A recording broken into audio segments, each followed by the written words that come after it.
Que a paz do nosso Deus esteja convosco.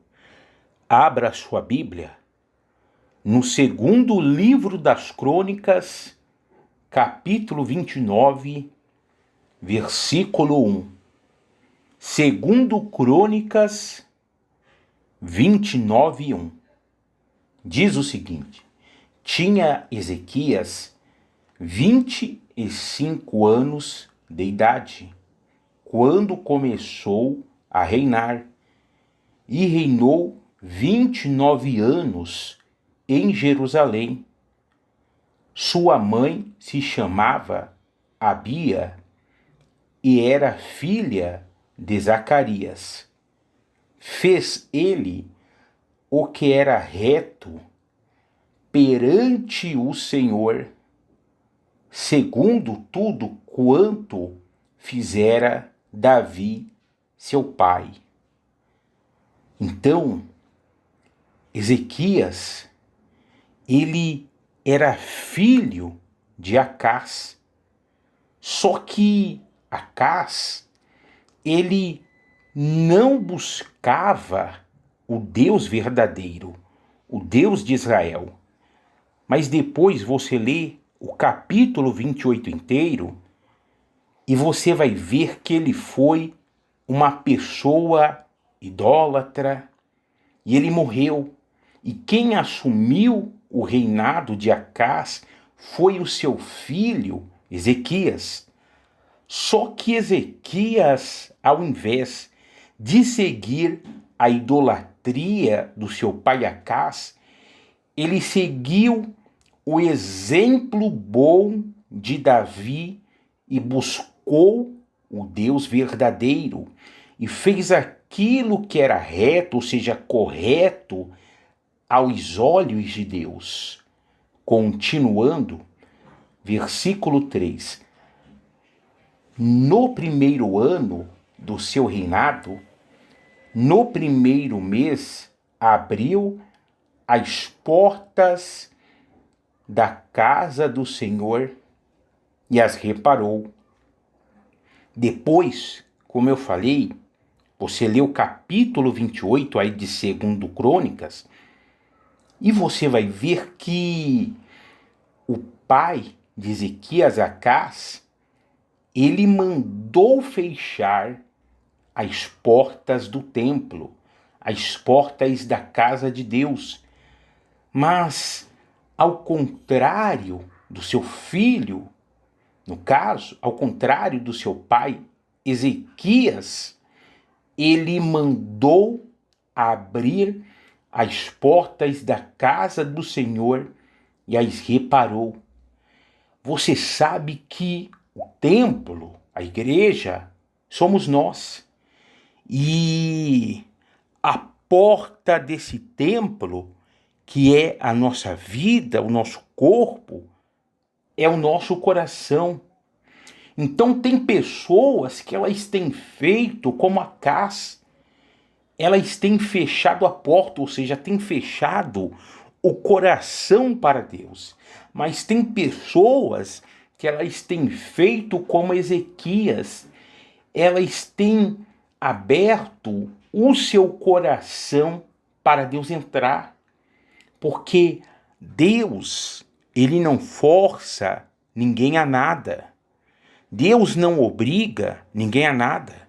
Então, Deus, ele entra na vida de uma pessoa que abre a porta da sua vida, ou seja, abre o seu coração para ele entrar.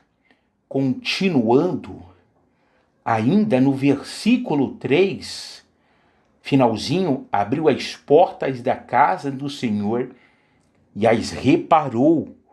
Ou seja, ele consertou aonde estava o quê? Quebrado.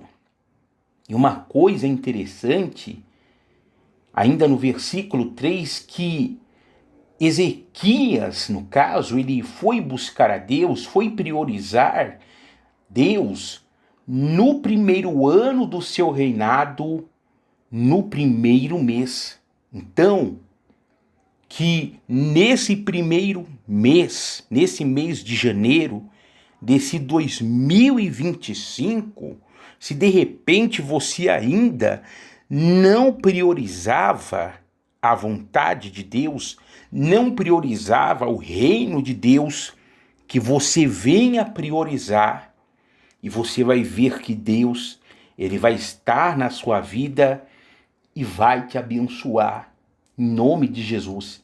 Então ele abriu as portas da casa do Senhor e as reparou, ou seja, ele consertou.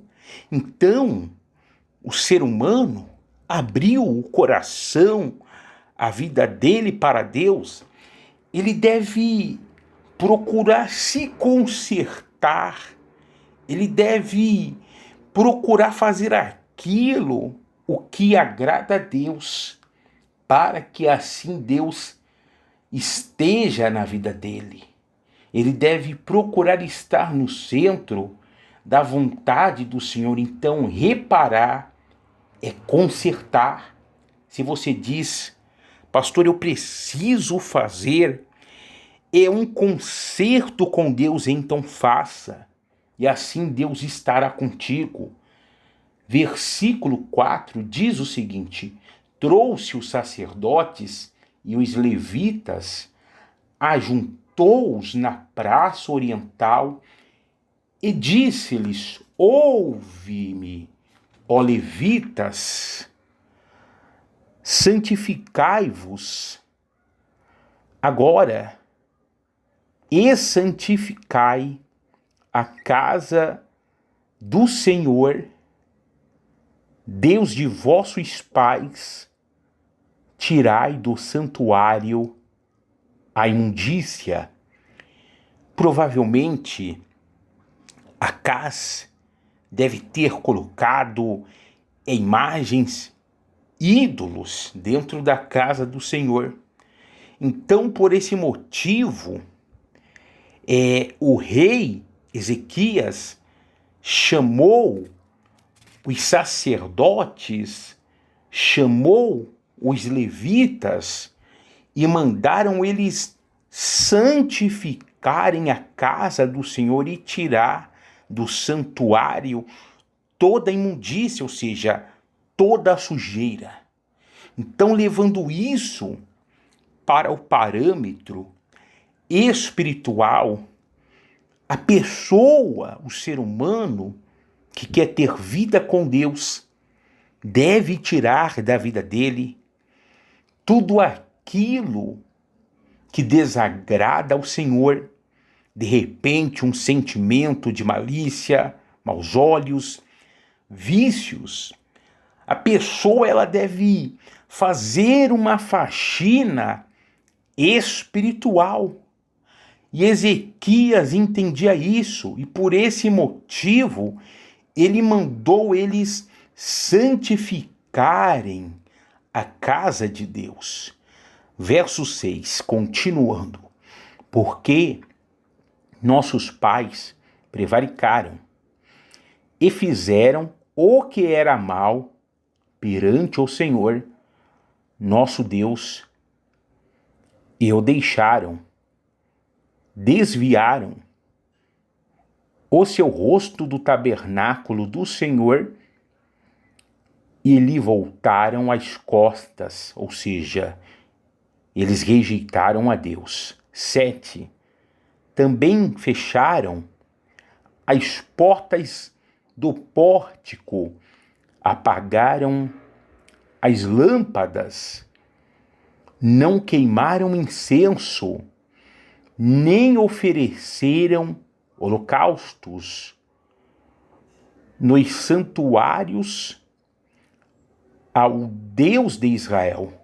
Uma coisa interessante que ele diz: apagaram as lâmpadas. Ou seja, eles não estavam nem aí para as coisas de Deus. Quando o ser humano ele não procura obedecer a Deus, ele não procura orar, o que essa pessoa está fazendo? ela está deixando a lâmpada, a luz de Deus, se apagar na vida dela. E uma coisa que nós cristãos devemos fazer é manter a lâmpada, a luz acesa nas nossas vidas. Por esse motivo está escrito: não apagueis o espírito. E como, de que maneira que nós mantemos a lâmpada acesa? Orando, lendo a Bíblia e obedecendo ao que está escrito na Bíblia Sagrada. Então, fazendo essas coisas, se desviando do mal, a lâmpada, a luz, ela estará o quê? Acesa nas nossas vidas. Deus é que acende essa lâmpada no ser humano, mas a responsabilidade de manter essa luz acesa, essa lâmpada, a responsabilidade é minha e é sua. Então, que a gente não venha apagar a lâmpada, ou seja, que o Espírito de Deus, ele não venha se retirar das nossas vidas. Continuando, 8. Pelo que veio grande ira do Senhor sobre Judá e Jerusalém, e os entregou ao terror, ao espanto e aos assobios, como vós o estáis vendo com os próprios olhos. Ou seja, Ezequias estava dizendo o seguinte: pessoal, essa calamidade que nós estamos passando, vivendo, é porque os nossos pais, no caso, eles se ausentaram, se afastaram de Deus, se afastaram do Senhor. E por esse motivo ocorreu essa catástrofe. Porque Ezequias, quando ele assumiu o reino do pai dele, ele assumiu um reinado falido, que estava em ruínas, e agora ele sabia que ele precisava levantar aquele reinado. Mas ele sabia que o único que poderia levantar aquele reinado era Deus. E ele entendeu que para que o reinado novamente estivesse de pé, era necessário que ele, o povo, novamente se reconciliarem com Deus. Então, por esse motivo, ele estava levando o povo a buscar a Deus, a buscar ao Senhor. Então, com isso, nós também podemos entender que muitas vezes há derrotas na vida do ser humano, e muitas derrotas que ocorrem são pelo fato do ser humano estar o quê? Afastado de Deus. Lógico que a pessoa que Deus está na vida dela, ela vai passar por problema, vai passar por adversidade, por aflição, lógico, vai. Mas uma coisa é a pessoa ela passar e ela vencer. Agora outra coisa é a pessoa, sabe? Ela lutar e nunca conseguir vencer, nunca conseguir sobressair, ela não conseguir suportar aquela luta que ela está passando. E ela só vai vencer, só vai suportar, só vai aguentar se Deus estiver na vida dela, se a lâmpada estiver acesa na vida dessa pessoa. E para a gente finalizar, versículo 10. Agora estou resolvido a fazer aliança com o Senhor, Deus de Israel, para que se desvie de nós o ardor da sua ira. Então Ezequias ele queria que a ira de Deus se desviasse. Mas para que a ira de Deus se desviasse deles, eles teriam que fazer uma aliança com Deus, assumir um compromisso de servir ao Senhor, uma coisa que Acaz, o pai dele, não fez. Mas lembrando, ele não seguiu o exemplo do seu pai biológico Acaz, mas seguiu o exemplo do seu pai espiritual, que foi o rei Davi. Então, que eu e você sigamos esse exemplo de Ezequias, que a gente venha priorizar o reino de Deus, a vontade do Senhor, pois foi isso que ele fez, sabe? Ele não ficou preocupado de cara com o reinado, com a situação que o reinado se encontrava, não. Mas primeiro, ele foi se reconciliar com Deus. E o Senhor Jesus, ele disse: buscai em primeiro lugar o seu reino e a sua justiça, e as demais coisas lhe serão acrescentadas. Então que a gente venha priorizar o reino de Deus e que a lâmpada do Senhor nas nossas vidas sempre esteja acesa, que não venha a se apagar. Amém? Que Deus abençoe a sua vida. Essa é a palavra de hoje. Lembrando, se você não é inscrito, se inscreva no meu canal. Se essa mensagem falou com você, comente, compartilhe com outras pessoas e deixe o seu joinha se você também gostou da mensagem. Forte abraço, paz.